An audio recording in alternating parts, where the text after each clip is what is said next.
Hi welcome to my channel. Telangana రాష్ట్రంలో ఇందిరమ్మ ఇండ్ల కోసం వెయిట్ చేస్తున్న ప్రజలకు వచ్చేసి గుడ్ న్యూస్ అండి. ఇందిరమ్మ ఇండ్ల నిర్మాణాలకు 12,571 కోట్లు అయితే బడ్జెట్లో కేటాయించడం జరిగింది. పూర్తి వివరాలు తెలుసుకుందాం. వీడియో చూసిన వాళ్ళు ప్లీజ్ అండి వీడియోని తప్పకుండా లైక్ చేసి ఛానల్ని సబ్స్క్రైబ్ చేసుకోండి.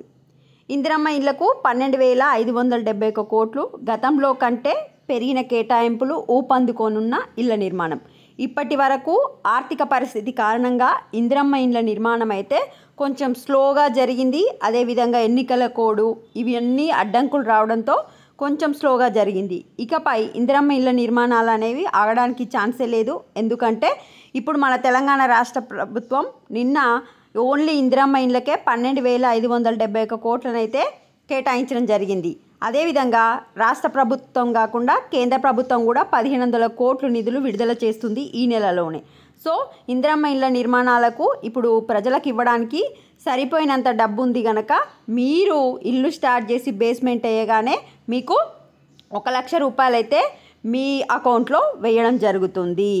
సో ఇటీవల ఎలక్షన్ కోడ్ ముగియడంతో ఇళ్ల నిర్మాణం ఊపందుకుంది. ఇప్పటికే రాష్ట్ర వ్యాప్తంగా సుమారు 72,000 మంది వరకు లబ్ధిదారులను ఎంపిక చేయగా వారికి జనవరి 26న మంజూరు పత్రాలు ఇచ్చారు. అందులో నుంచి పలు ఇళ్ల నిర్మాణాలు సైతం ఇప్పటికే ప్రారంభమయ్యాయి. రెండో విడత లబ్ధిదారుల ప్రక్రియ కొనసాగుతుంది. ఎట్టకేలకు బడ్జెట్లో భారీగా కేటాయింపులు జరగడంతో ఈ ప్రక్రియ మరింత వేగవంతం చేసేందుకు ప్రభుత్వం సన్నాహాలు చేస్తుంది.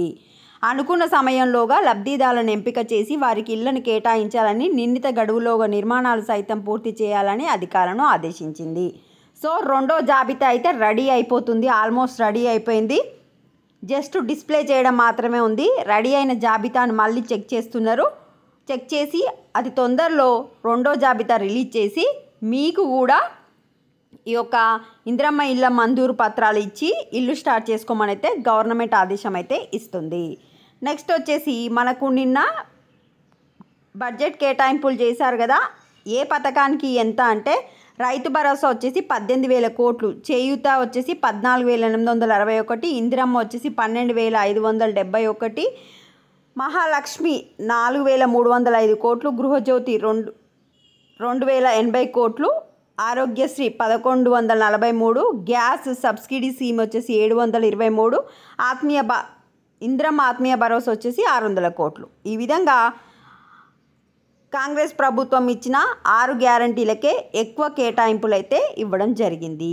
ఇది అప్డేట్. వీడియోని లైక్ చేయండి, ఛానల్ని సబ్స్క్రైబ్ చేసుకోండి. Thanks for watching.